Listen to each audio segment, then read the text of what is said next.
Hi friends, welcome to High Tech Institution YouTube channel. This is Lakshmanan. So இந்த வீடியோல நம்ம என்ன பார்க்க போறோம் அப்படின்னா GitLab ப்ராஜெக்ட்ஸ் எப்படி கிரியேட் பண்றது அண்ட் தென் வந்து சோர்ஸ் கோட்ஸ் அண்ட் நம்மளோட ஃபைல்ஸ்லாம் எப்படி வந்து GitLab ரெபாசிட்டரியில எப்படி வந்து அப்லோட் பண்றது அப்படின்றத பார்க்க போறோம். என்ன மெத்தட்ல அப்படின்னு பார்த்துக்கிட்டீங்க அப்படின்னா GUI மெத்தட், அதாவது கிராஃபிக்கல் யூசர் இன்டர்ஃபேஸ்ல வந்து நம்ம வந்து எப்படி அப்லோட் பண்ண போறோம் அப்படின்றத பார்க்க போறோம். சரிங்களா? ஸோ இதுக்கு நம்ம ஃபர்ஸ்ட் ஆஃப் ஆல் நமக்கு என்ன தேவைப்படும் அப்படின்னு எடுத்துக்கிட்டீங்க அப்படின்னா ஸோ GitLab அக்கௌண்ட் அப்படின்றது ஒன்று வேணும். ஓகேங்களா? ஸோ GitLab அக்கௌண்ட் கிரியேட் பண்ணதுக்கு அப்புறம் தான் நம்ம என்ன பண்ண போறோம் அப்படின்னா ப்ராஜெக்ட் கிரியேட் பண்ணிட்டு நம்மளோட ஃபைல்ஸ்லாம் எப்படி வந்து ரெபாசிட்டரியில் அப்லோட் பண்ண போறோம் அப்படின்றத பார்க்க போறோம். ஓகேங்களா? ஸோ ஆல்ரெடி நான் வந்து உங்களுக்கு வந்து GitLab அக்கௌண்ட் நீங்க வச்சிடல அப்படின்னா என்னோட ப்ரீவியஸ் வீடியோ இருக்கு. ஸோ அந்த வீடியோஸ் பாருங்க. ஸோ அந்த வீடியோஸ்ல GitLab அக்கௌண்ட் எப்படி கிரியேட் பண்றது அப்படின்றத உங்களுக்கு டீட்டெயில்டா சொல்லியிருக்கேன். ஓகேங்களா? ஸோ அந்த அக்கௌண்ட் கிரியேட் ஆனதுக்கு அப்புறம் ஸோ நமக்கு எப்படி கிடைக்கும் அப்படின்னா இந்த மாதிரி உங்களுக்கு வந்து ஒரு அக்கௌண்ட் லாகின் இதான் GitLab உங்களுக்கான பேஜ். ஸோ இதுக்குள்ளார நான் வந்து போயிட்டு வந்து பார்த்தீங்கன்னா ஆல்ரெடி ரிஜிஸ்டர் பண்ணி வச்சிருக்கேன். ஸோ டேரெக்டாக நான் லாகின் பண்ணிக்கிறேன். ஓகேங்களா? ஸோ டேரெக்டாக லாகின் பண்ணீங்க அப்படின்னா இந்த மாதிரி நான் ஆல்ரெடி ப்ராஜெக்ட்ஸ் கிரியேட் பண்ணி வச்சிருக்கிறது எல்லாமே இங்கே லிஸ்ட் அவுட் ஆகும். ஸோ என்னோட டேஷ்போர்ட் அப்படின்னு எடுத்துக்கிட்டீங்க அப்படின்னா இதான் என்னோட டேஷ்போர்ட். ஸோ என்னோட என்டையர் ஆக்டிவிட்டிஸ் எல்லாமே நான் இந்த ஓவர் வியூவாக நாங்கள் பார்த்துக்க முடியும், வியூ பண்ணி பார்த்துக்க முடியும்.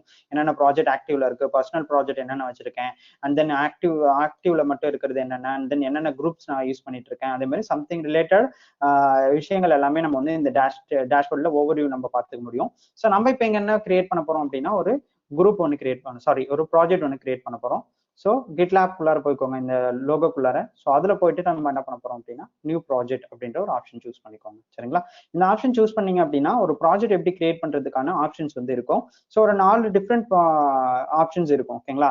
So create blank project and then create from template and then import project and then external repository for like CI/CD use பண்ணி பேஸ் பண்ணி லைக் வந்து ஆல்ரெடி உள்ள GitLab ரெபாசிட்டரியிலேருந்து நம்ம வந்து CI/CD எப்படி ரன் பண்றது அப்படின்றது இதில் கொடுத்துருப்பாங்க. சரிங்களா? ஸோ இதில் நான் என்ன பண்ண போறேன் அப்படின்னா ஸோ புதுசாக நம்ம வந்து blank ப்ராஜெக்ட் தான் கிரியேட் பண்ண போறோம். ஸோ அதனால கிரியேட் blank ப்ராஜெக்ட் கொடுத்துக்கோங்க.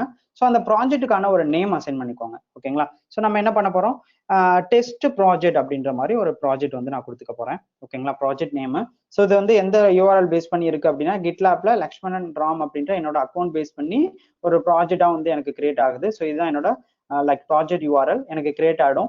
ஸோ இந்த ப்ராஜெக்ட் வந்து விசிபிலிட்டி வந்து என்ன லெவல்ல இருக்கணும், அதாவது பிரைவேட் லெவல்லையா இல்லை பப்ளிக் லெவல்லையான்னு கேட்குறாங்க. ஸோ பிரைவேட் லெவல்னா நம்ம பர்சனல் ப்ராஜெக்ட்ஸ் எல்லாமே நம்ம வந்து பிரைவேட் லெவல்ல யூஸ் பண்ணிக்கலாம். இல்லை இதே வந்து நம்ம வந்து மல்டி பர்சன் ஆக்சஸ் பண்ணணும் and other then any authentication இல்லாமல் லைக் வந்து அதர் யூசர்ஸ் ஆக்சஸ் பண்ணணும் அப்படின்னா நம்ம வந்து பப்ளிக் ஆக்சஸ் கொடுத்துக்கலாம். ஓகேங்களா? ஸோ பப்ளிக் ஆக்சஸ்னா யார் வேணாலும் ஆக்சஸ் பண்ணிக்க முடியும் அப்படின்றது அர்த்தம். அண்ட் தென் பிரைவேட்னா நம்ம யாராருக்கு பர்மிஷன் கொடுக்குறோமோ அந்த மெம்பர்ஸ் மட்டும் ஆக்சஸ் பண்ண முடியும் அப்படின்றது அர்த்தம். ஓகேங்களா?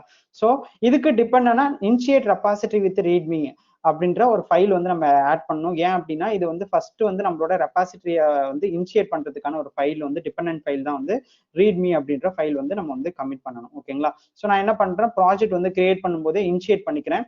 இந்த ரெபாசிட்டரியில இந்த ரீட்மி இமிடியேட்டா நம்ம வந்து என்ன பண்ற மாதிரி இருக்கும் அப்படின்னா இனிஷியேட் பண்ற மாதிரி இருக்கும். ஸோ இது வந்து டிபெண்டன்ட் இந்த ப்ராஜெக்ட்ஸ்க்கான ஃபைல். ஓகேங்களா? ஸோ கிரியேட் ப்ராஜெக்ட் கொடுத்துட்டீங்க அப்படின்னா எனக்கு என்ன ஆயிடும் அப்படின்னா ஒரு ப்ராஜெக்ட் கிரியேட் ஆயிடும். சரிங்களா? ஸோ இந்த ப்ராஜெக்ட்ல ஓவரால் நம்ம இந்த ப்ராஜெக்ட்ல எல்லா ஆப்ஷன்ஸ் வந்து உங்களுக்கு வந்து இந்த டேஷ்போர்ட் ஆப்ஷன்ஸ் கொடுத்துருப்பாங்க. History, fine files, web ID and then வந்து க்ளோன் பண்றது. ஸோ இந்த க்ளோனிங் எப்படி வந்து different type of cloning process பண்ண முடியும், SSH பேஸ் பண்ணி HTTP பேஸ் பண்ணி எப்படி பண்ண முடியும் அப்படின்றதுக்கான அதுக்கான URL லிங்க்ஸ் அண்ட் தென் வந்து பார்த்தீங்கன்னா மேனுவலா எப்படி வந்து ஃபைல்ஸ்லாம் நம்ம அப்லோட் பண்ணணும் அப்படின்றதுக்கான ஆப்ஷன்ஸ் எல்லாமே உங்களுக்கு என்ன பண்ணியிருப்பாங்க அந்த ப்ராஜெக்ட் நீங்க கிரியேட் பண்ணாலே அந்த டேஷ்போர்ட்லேயே உங்களுக்கு இருக்கும். ஓகேங்களா? ஸோ நம்ம இப்போ கமிட் பண்ணோம் இல்லைங்களா, லைக் வந்து ரீட்மி .md அப்படின்ற இனிஷியேட் கமிட் ஃபைல. ஸோ அது வந்து நம்ம இனிஷியேட் பண்ணும்போதே நம்ம கிரியேட் பண்ணியிருக்கோம். அப்போதான் வந்து பார்த்தீங்கன்னா க்ளோனிங் ப்ராசஸ்க்கு வந்து பார்த்தீங்கன்னா ஸோ உங்களுக்கு வந்து அதர் இதுக்கு அடுத்தது நம்ம அப்லோட் பண்ற ஃபைல்ஸ் எல்லாமே ஈஸியா உங்களுக்கு வந்து க்ளோனிங் ஆகும். ஸோ அந்த ஒரு விஷயத்துக்காக தான் வந்து டிபெண்டன்ட் ஃபைல்ஸ் வந்து நம்ம வந்து ரீட்மி அப்படின்ற ஒரு ஃபைலை வந்து நம்ம கிரியேட் பண்ணிக்கிறோம். ஓகேங்களா? ஸோ இப்போ நான் என்ன பண்றேன் அப்படின்னா ஒரு ஃபைலை வந்து அப்லோட் பண்ண போறேன். அதாவது நான் ஒரு ப்ராஜெக்ட் வந்து ரன் பண்ண போறேன். ஸோ அந்த டிபெண்டன்ட் ப்ராஜெக்ட்டுக்கான ஃபைல்ஸ் வந்து நான் வந்து அப்லோட் பண்ணணும்.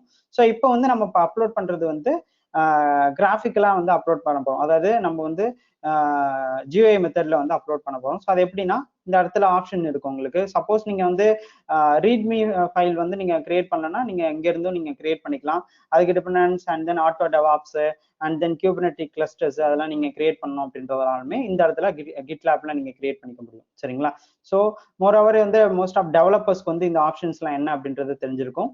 ஸோ அடுத்தடுத்த செஷன்ஸ்ல இந்த ஆப்ஷன்ஸ் பத்தின விஷயங்கள் அண்ட் தென் வந்து நம்ம ப்ராஜெக்ட் எப்படி ரன் பண்றது அதெல்லாம் பண்ணும்போது உங்களுக்கு இன்னும் டெப்தாவே புரியும். நம்ம இப்போ வந்து பாத்தீங்க அப்படின்னா ஒரு ஃபைல் அப்லோட் பண்ண போறோம். ஓகேங்களா? ஸோ நான் என்ன பண்ண போறேன், அப்லோட் ஃபைல்குள்ளார போனேன் அப்படின்னா இந்த இடத்துல வந்து upload file drop or upload file to attach அப்படின்ற ஒரு ஆப்ஷன் இருக்கும். ஸோ அதுல அப்லோட் ஆப்ஷன் கொடுத்தீங்க அப்படின்னா என்னோட டைரக்டா என்னோட லைக் பேஸ் மிஷின்ல இருக்கிற என்னோட ஃபைல்ஸ்க்கு வந்து போயிடும்.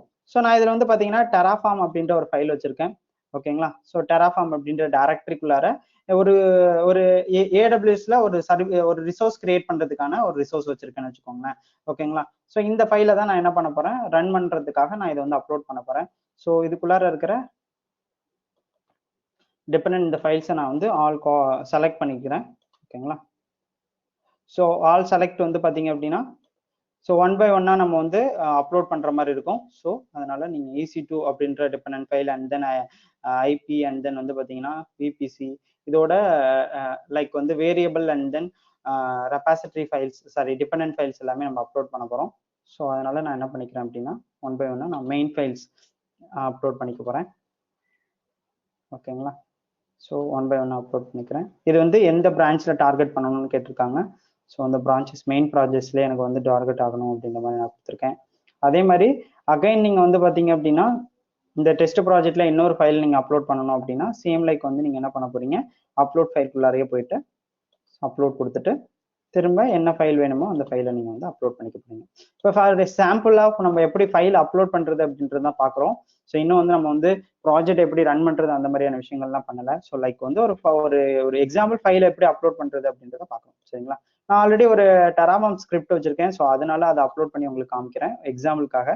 ஸோ இப்போ எனக்கு என்ன ஆயிடுச்சு அப்படின்னா என்னோட ஃபைல்ஸ் எல்லாமே அப்லோட் எப்படி வந்து மேனுவலாக அப்லோட் பண்ணுறது அப்படின்றத நம்ம இந்த வீடியோவில் பார்த்துருக்கோம். சரிங்களா? ஸோ இது இல்லாமல் இன்னொரு மெத்தட்லேயே நம்மளால வந்து அப்லோட் பண்ண முடியும். ஸோ அது என்ன அப்படின்னா CLI மெத்தட்ல. ஸோ CLI மெத்தட்ல எப்படி வந்து அப்லோட் பண்ணணும் அப்படின்றத நம்ம நெக்ஸ்ட் வீடியோவில் பார்க்கலாம். சரிங்களா? So thank you all.